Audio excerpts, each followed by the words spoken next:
Welcome back, YouTube. So the video you just watched was actually made with this drone right here. Now, I got this drone specifically for making videos like this where I'm indoors flying around objects or people. That way I can avoid damaging the equipment or the people as well as my equipment. And if you plan on making videos for clients or just for yourself that involve getting close to objects or maybe even just going through objects, you might be able to do this with a gimbaled camera, which a lot of people traditionally have done. But getting a long one-take style shot like that is really hard to do with the camera, especially when you have to fly through really tight areas.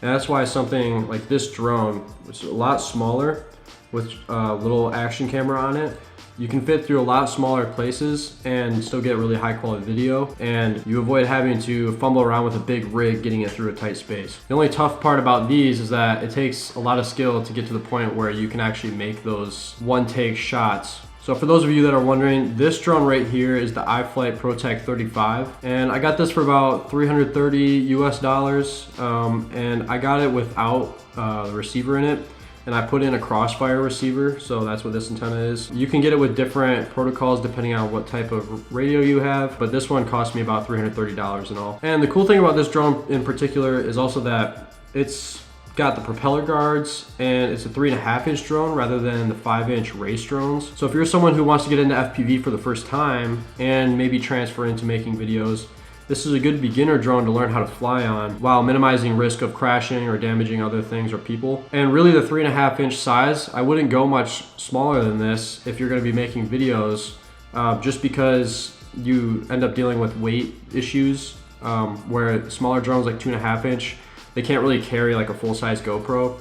If you have the GoPro Bones, then maybe that would be a different situation. It's a lot lighter of a camera. But this guy can handle a full-size GoPro on it and get all the shots you need. And some of you may have noticed, my GoPro is actually sideways on this drone. So I have a vertical adapter, which just rotates the GoPro, and it sits on the normal GoPro mount. So you can mount it either horizontally or vertically depending on if you want to use this adapter or not. And what that allows me to do is get two different types of shots depending on which social media platform, or like if it's for a website or anything like that, that the company or client that I'm working with might want to use it for, or even just for myself for making Instagram Reels and TikToks versus YouTube videos. So after I finished doing the video shoot in person, I came back home and loaded all the video up off the GoPro onto my computer, put it into my editing software, and I actually made the music that was in the background of that video on my computer through FL Studio. So I got it all done on my computer.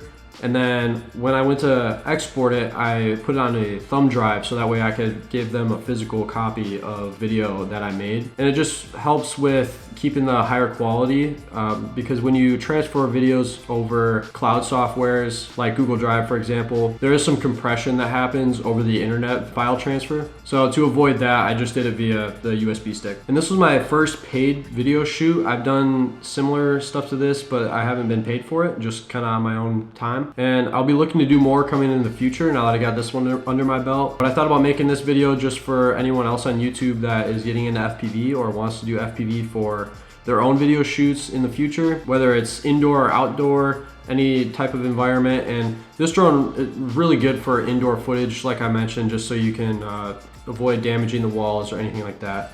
And it even has, it's actually a foam pad too, so you can bump into a wall without scraping it. So hopefully me kind of walking through just how the whole process went, hopefully that helps you make your own videos and doing your own video shoots going into the future. If you want to know more details specifically about this drone, I can make another video about that.